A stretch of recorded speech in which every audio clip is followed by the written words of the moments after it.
한 자매가 암으로 사형 선고를 받고 목사님을 찾아왔습니다.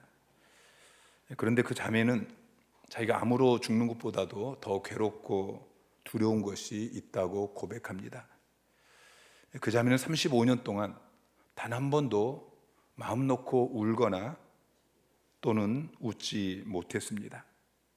그래서 목사님이 이 여인과 상담을 하다가 이 여인의 마음 깊은 곳에 있는 상처를 찾아내게 되어집니다.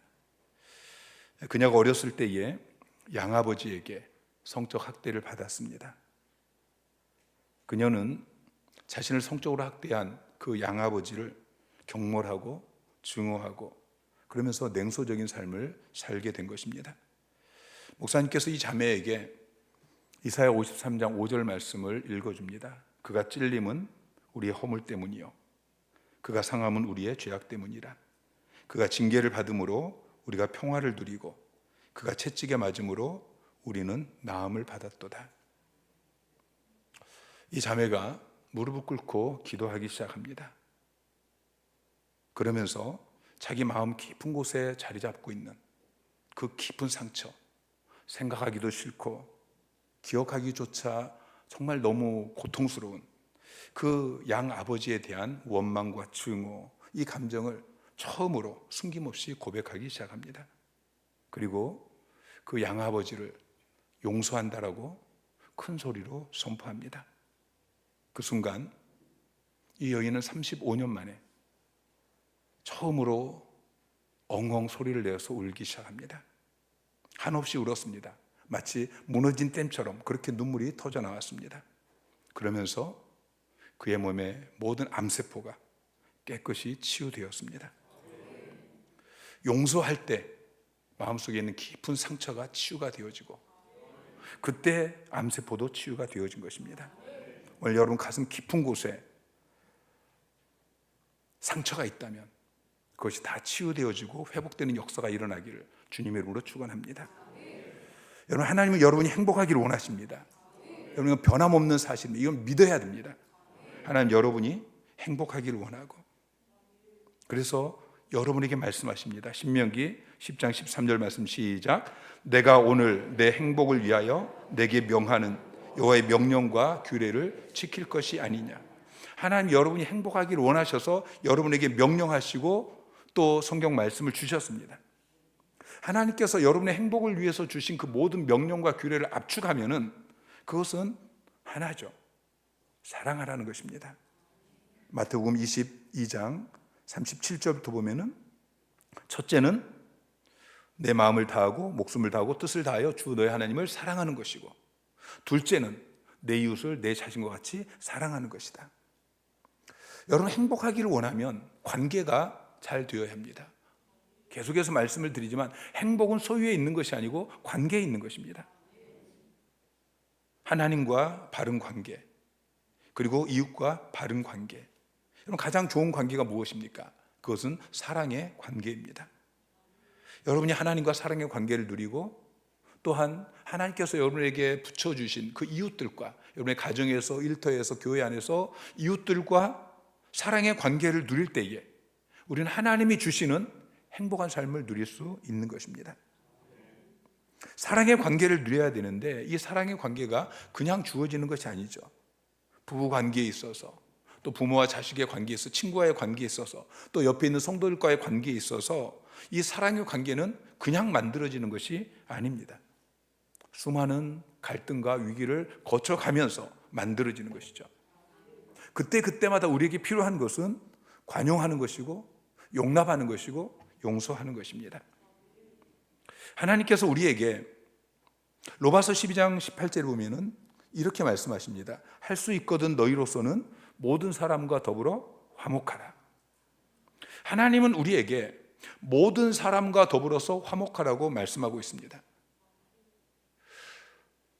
내가 보편적으로 어려운 사람이 거의 없고 대부분의 사람들과 잘 관계를 지내고 있으니까 괜찮지라고 생각하는데 하나님은 아니라고 말씀하세요. 모든 사람이라고 이야기해요. 모든 사람과 더불어 화목하라.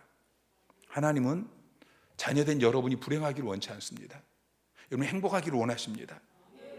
그런데 우리가 사람들과 불편해지면 다툼이 있고 갈등이 있고 그러면 우리는 마음부터 행복해지지가 않죠. 불행해집니다.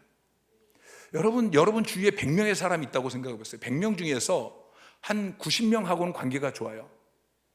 아니 한 95명하고는 관계가 좋아요. 그런데 한 5명쯤 관계가 안 좋은 사람이 있어요. 그럼 95명과 관계가 좋기 때문에 행복합니까? 그렇지 않아요. 몇 명이지만 5명, 4명, 3명, 어쩌면 1명 그 사람 때문에 내 삶이 힘든 것입니다. 그래서 우리 주님께서는 모든 사람과 더불어 화목하라 말씀하시죠. 로마서 14장 17절 말씀 시작. 하나님의 나라는 먹는 것과 마시는 것이 아니요 오직 성령 안에 있는 의와 평강과 희락이라. 하나님은 여러분이 하나님 나라 천국에 살기를 원하십니다. 근데 천국은 먹는 것 마시는 것이 아니고 의와 평강과 희락이라고 말씀하고 있어요. 여러분 천국에는 다툼이 없습니다. 우리가 이 땅에서도 가정이 천국이 되고 일터가 천국이 되고 또 교회가 천국이 되기 위해서는 다툼을 멈춰야 됩니다. 사이좋게 살아야 되는 것이죠. 싸우면서 정이 든다는 말에 속지 마시기 바랍니다. 부부싸움은 칼로 물베기라는 그런 말에 속지 마시기 바랍니다. 부부싸움은 칼로 물을 베는 것이 아니고 마음을 베는 것이고 가슴을 베는 것입니다.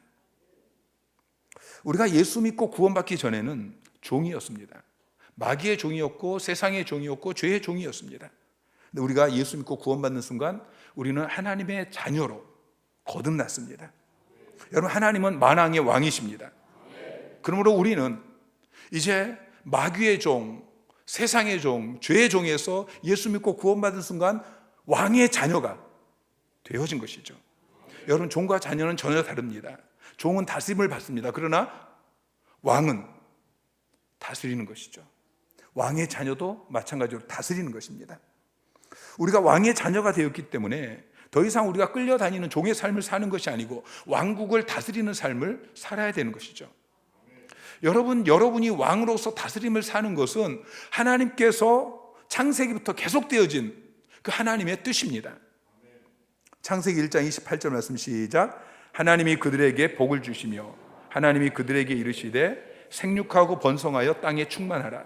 땅을 정복하라. 바다의 물고기와 하늘의 새와 땅에 움직이는 모든 생물을 다스리라 하시니라. 하나님께서는 창세기부터 우리 인간을 창조하시고 가장 먼저 하신 말씀이 다스리라는 것입니다. 성경은 여러분이 왕 같은 제사장이라고 말씀하고 있습니다. 베드로전서 2장 9절에 보면은 너희는 택하신 족속이요 왕 같은 제사장들이요. 여러분은 왕 같은 다스리는 제사장들입니다. 디모데후서 2장 12절에 보면은 참으면 또한 함께 왕 노릇하게 될 것이요. 여러분은 왕 노릇하게 되어집니다. 어디서요? 이 땅에서. 디모데후서 2장 12절에서 말씀하고 있는 것은 참으면 주님 재림하실 때 저 천국에서 주님과 함께 왕 노릇하게 된다는 말씀입니다. 그런데 저 천국에서만이 아니고 요한계시록 5장 10절에 보면은 그들이 땅에서 왕 노릇하리로다 말씀하고 있습니다. 우리 이 땅에서부터 하나님 나라를 살아야 되고 그리고 영생을 오전에 말씀을 드린 것처럼 영생의 삶을 누려야 되고 그리고 이 땅에서부터 왕노릇하며 살아야 하는 것입니다. 여러분 왕노릇하고 계십니까? 오늘날 대부분의 그리스도인들이 이 땅에서 왕노릇하지 못합니다.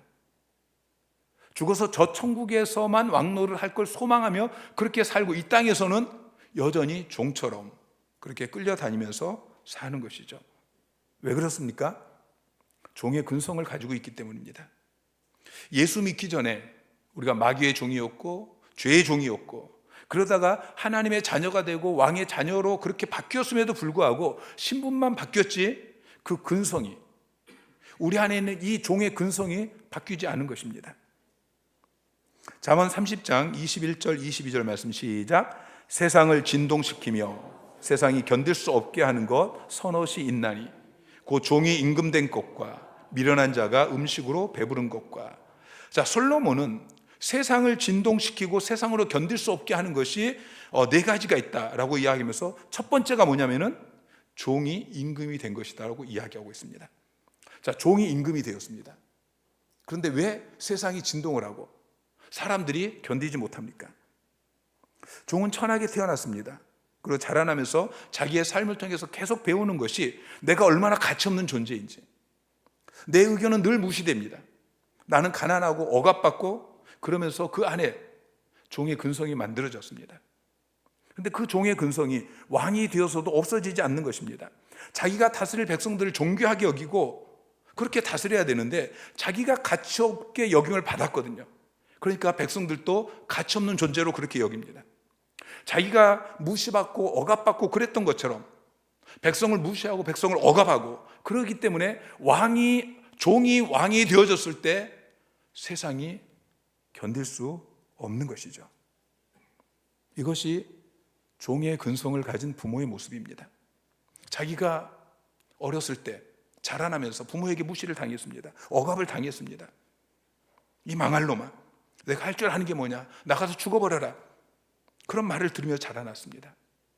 이제 내가 부모가 되었습니다. 하나님께서 나에게 잘 양육하라고 다스리라고 그렇게 자녀를 맡겼는데 내 자녀에게 똑같이 대하는 것입니다. 부모만 그러는 것이 아니죠. 하나님께서 우리에게 다스리라고 말씀하신 영역들이 있습니다. 그런데 그 안에서 종의 근성 때문에 잘 다스리지 못합니다. 그래서 세상이 견디지 못하는 것이죠. 여러분, 모세가 어디서 자라났습니까? 모세는 바로의 궁전에서 자라났습니다.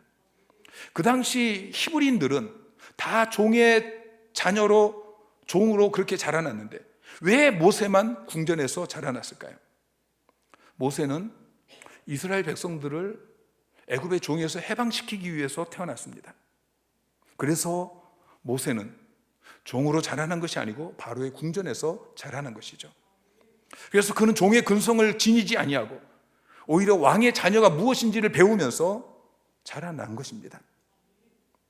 내면이 종의 근성으로 물든 지도자는 외적으로 노예에 처한 그 백성들을 결코 자유롭게 할 수 없는 것입니다.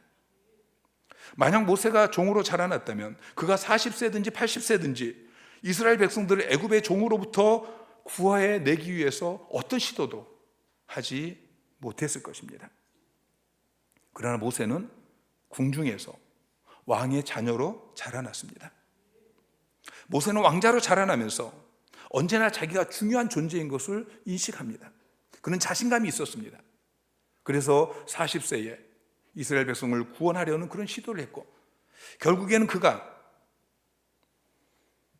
이스라엘 백성들을 400년 종살이하던 그 삶에서 구해내고 또 40년 광야에서 그들을 다스릴 수 있었습니다.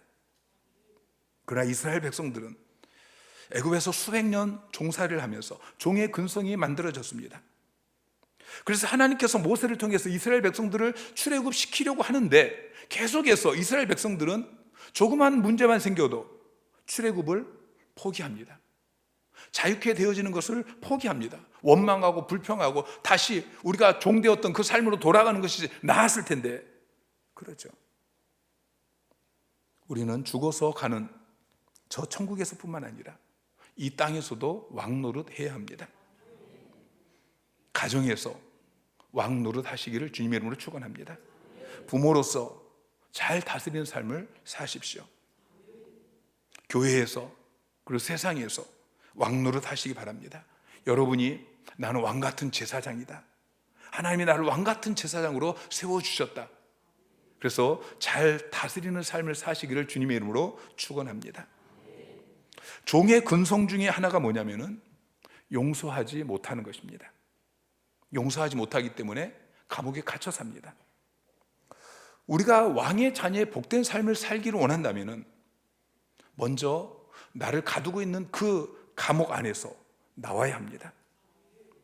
우리가 감옥에 갇히는 이유는 두 가지입니다. 첫째는 죄를 짓고 감옥에 갇히는 경우와, 두 번째는 죄를 용서하지 않아서 스스로를 감옥에 가두는 것입니다. 내가 죄를 지었기 때문에 누군가에게 끌려가서 감옥에 갇히는 경우, 내가 누군가의 죄를 용서하지 않아서 그래서 내 스스로 나를 감옥 안에 밀어놓고 갇혀 있는 경우. 여러분, 우리는 예수 그리스도의 십자가의 보혈로 우리의 모든 죄가 이미 용서함을 받았습니다. 여러분 믿습니까? 여러분 더 이상 죄 때문에 감옥에 갇혀 있을 이유가 없는 것입니다. 우리가 아직도 감옥에 갇혀 있다면 그것은 내 죄 때문에 갇혀 있는 것이 아니고 내가 누군가를 용서하지 않았기 때문인 것이죠. 나 자신의 죄를 내가 스스로 용서하지 않았기 때문에, 그리고 내게 죄 지은 사람을 내가 용서하지 않았기 때문에, 나 자신의 죄를 내가 용서하지 않아서, 또 타인의 죄를 내가 용서하지 않아서, 그래서 우리가 감옥에 갇혀 있는 것입니다. 많은 사람들이 자신의 실수와 지금의 모습을 용서하지 못합니다. 또 다른 사람을 용서하지 못하고 미워하고 복수를 계획하면서 인생을 보냅니다. 그리고 그것이 결국 감옥이 되어져서 자기 자신을 가두게 되는 것이죠. 그 결과 주님께서 십자가에서 우리의 모든 저주를 속량하셨고, 우리가 아브라함의 축복을 누릴 수 있음에도 불구하고 그 축복을 누리지 못하고 왕으로서 다스리는 삶을 사는 것이 아니고, 주님이 우리에게 맡기신 사명을 감당하지 못하고 한 번밖에 살 수 없는 우리의 인생을 감옥에 갇혀서 그렇게 허비하게 되는 것입니다. 그래서 우리는 먼저 우리 자신을 용서하는 법을 배워야 합니다. 그리고 또 우리에게 죄 지은 사람을 용서함으로써 우리는 자유로운 삶을 살아야 하는 것이죠. 여러분, 용서하는 것은 왕의 자녀의 특권입니다. 왕의 즉위식을 보면 지금 대통령들이 취임할 때도 마찬가지죠. 가장 먼저 하는 게 뭐냐면 사면식입니다. 예수님께서는 자기 자신에게 죄사함의 권세가 있음을 말씀하셨습니다. 그러므로 동일하게 하나님의 자녀된 저와 여러분에게도 하나님의 자녀이신 예수 그리스도에게 죄사함의 권세가 있다면, 그와 동일하진 않겠지만 하나님의 자녀인 저와 여러분에게도 죄사함의 권세가 있다는 것을 믿으시기 바랍니다. 예수님께서는 부활하신 후에 제자들에게 숨을 내쉬면서 성령을 불어 넣어 주셨습니다. 그리고 나서 첫 번째 주셨던 사명이 요한복음 20장 23절 말씀입니다. 시작. 너희가 누구의 죄든지 사하면 사해질 것이요, 그대로 두면 그대로 있으리라. 누구의 죄든지 사하면 사해질 것이다 라는 것을 첫 번째 말씀하셨습니다. 자, 오늘 본문을 보면은 베드로가 예수님께 질문을 합니다. 21절에 형제가 내게 잘못을 하면 내가 몇 번이나 용서해 줘야 됩니까? 그때 주님께서는 70번에 7번이라도 용서해 주라 라고 말씀하시면서 우리가 잘 아는 1만 달란트 탕감받은 이 종의 비유를 말씀하고 있습니다. 여러분, 이 비유의 내용은 잘 알고 있기 때문에 따로 설명하지 않겠습니다. 놀라운 것은 이 비유의 마지막 부분이죠. 자, 34절, 35절 말씀을 다시 한번 같이 읽겠습니다. 시작. 주인이 노하여 그 빚을 다 갚도록 그를 옥졸들에게 넘기니라. 너희가 각각 마음으로부터 형제를 용서하지 아니하면 나의 하늘 아버지께서도 너희에게 이와 같이 하시리라. 자, 이 종은 그 주인에게 1만 달란트를 빚졌습니다. 갚지 못합니다. 그런데 주인이 그냥 용서해 줬습니다. 그런데 그와 비교되지 않는 아주 작은 100데나리온 빚진 그 동료를 그가 용서하지 않습니다. 옥에 가둬버립니다. 그러자 그 사실을 들은 주인이 노해서 그를 다시 옥에 가두게 되어지죠. 그리고서 말씀하시기를 너희도 형제를 용서하지 않으면 하늘 아버지께서 이와 같이 옥에 가두신다 라고 말씀하십니다. 여러분, 우리가 용서하지 못할 때, 우리에게 잘못한 사람들을 우리가 용서하지 않을 때에 우리는 감옥에 갇히게 되어집니다. 종처럼 자유를 상실하게 되는 것이죠. 미움, 분노, 복수, 이런 것에 사로잡혀서 살게 되는 것이죠. 사랑하는 성도 여러분, 더 이상 여러분 자신을 감옥에 가두지 마시기 바랍니다. 이 종은 1만 달란트를 탕감받았습니다. 여러분, 1만 달란트는 단순히 많은 금액을 말하는 것이 아닙니다. 그 당시 로마 식민지였던 이스라엘이 로마에 1년 바치는 세금이 800달란트입니다. 여러분, 한 나라가 식민지가 지금 1년에 바치는 세금이 800달란트인데 이 종은 1만 달란트를 지금 빚졌다가 탕감받은 것입니다. 이건 상상할 수 없는, 갚을 수 없는 그런 금액인 것이죠. 여러분, 1만 달란트는 우리의 죄를 상징합니다. 우리가 하나님 앞에서 1만 달란트, 갚을 수 없는, 해결할 수 없는 그런 죄를 지었는데 하나님께서 우리의 죄를 그냥 용서해 주셨습니다. 주인이 25절에 명하여서 그 몸과 아내와 자식들과 모든 소유를 다 팔아서 갚게 하라. 그런데 종이 엎드려서 간구하니까 그냥 탕감해 줬어요. 하나님 아버지께서 우리의 죄를 그렇게 그냥 용서해 주셨어요. 내가 갚은 것이 하나도 없이 오직 은혜로 그냥 탕감해 주셨어요. 여러분, 우리가 용서받을 수 없는 죄를 용서받아서 하나님의 자녀, 왕의 자녀가 되었으면 이제는 우리도 용서하는 자가 되어야 하는 것입니다. 100데나리온은 이건 많으면 많다고 할 수 있지만 오늘날로 이야기하면 한 1,000만 원, 2,000만 원 되어지는 금액이에요. 많으면 많지만 그러나 1만 달란트에 비하면은 1만 달란트는 오늘날로 해서 한 5조 원 되어집니다. 여러분, 이것은 아무것도 아닙니다. 하나님께서는 우리가 우리 자신을 용서하지 않고 또 다른 사람을 용서하지 않음으로 인해서 마귀에게 포로가 되어지고 감옥에 갇혀 있는 것을 원하지 않습니다. 하나님 우리의 모든 죄를 이미 용서해 주셨습니다. 또 우리가 하나님 앞에 우리의 죄를 자백할 때마다 어떤 죄라도 용서해 주십니다. 그리고 또 우리에게도 그렇게 하라고 말씀하십니다. 용서해라. 너를 힘들게 하는 남편을, 아내를 용서해라. 너를 힘들게 하는 부모를, 자녀를 용서해라. 너를 힘들게 하는 그 친구를, 그 이웃을, 직장 동료를 용서해라. 너를 힘들게 하는 내 옆에 있는 성도를 용서해라. 여러분, 용서하고 계십니까? 그런데 또다시 묻습니다. 너가 하는 그 용서는 진정한 용서냐? 35절에 마음으로부터 형제를 용서해야 감옥에 갇히지 않는다고 말씀하고 있습니다. 여러분, 마음으로부터 용서하셨습니까? 오늘 본문에 주님께서는 70번에 7번이라도 용서하라고 말씀하십니다.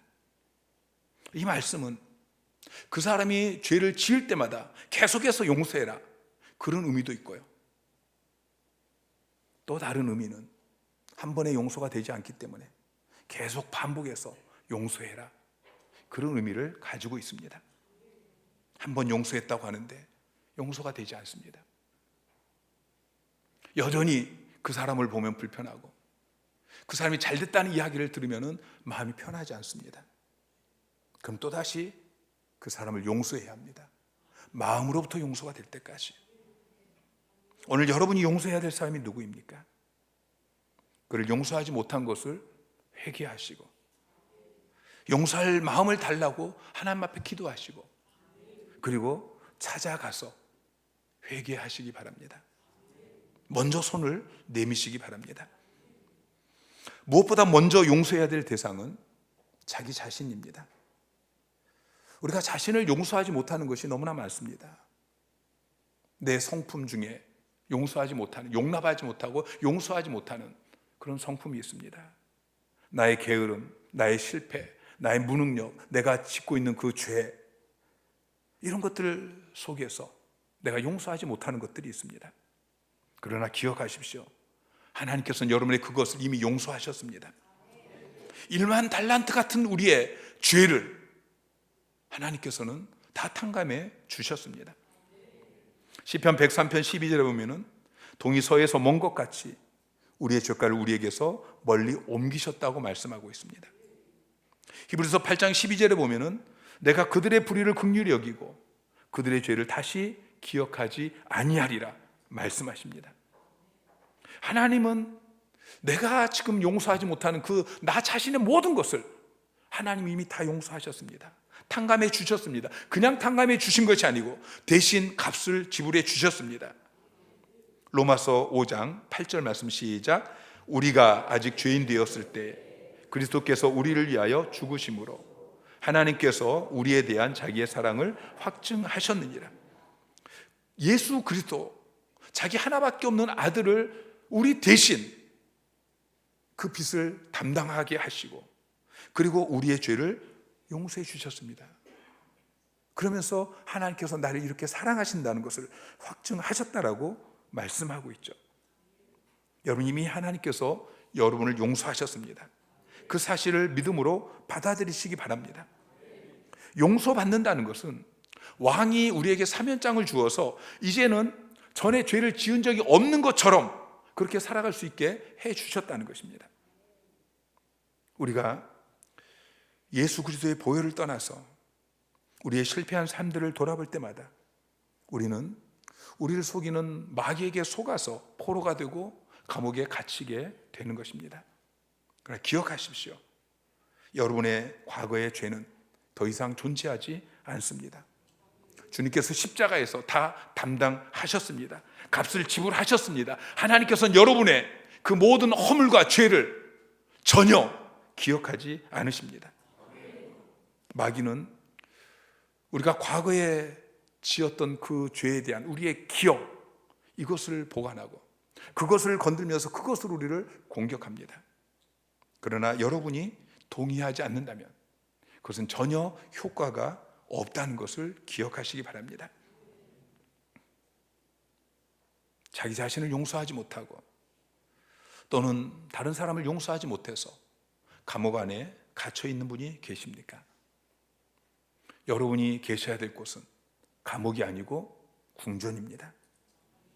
더 이상 용서하지 못하면서 과거의 속박, 감옥에 갇혀서 살지 마시기를 주님의 이름으로 축원합니다.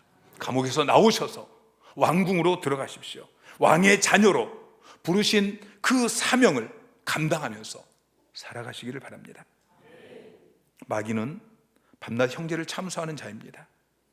그러나 우리 주 예수님은 우리의 변호자가 되십니다. 우리가 예수 그리스도의 보혈을 떠나서 과거를 돌아볼 때마다 우리는 우리를 참수하는 자와 계약을 맺는 것입니다. 우리가 마귀에게 동의할 때마다 그에게 우리가 능력을 주는 것입니다. 그래서 우리가 그의 포로가 되어지고 감옥에 갇히게 되어지는 것이죠. 그러나 우리가 하나님께 동의하면, 하나님의 말씀에 동의하면 우리는 능력을 얻게 되어집니다. 그 능력으로 우리는 거짓의 권능을 이기고 하나님의 뜻대로 승리하며 살 수 있게 되는 것입니다. 하나님은 여러분이 행복하게 살기를 원하십니다.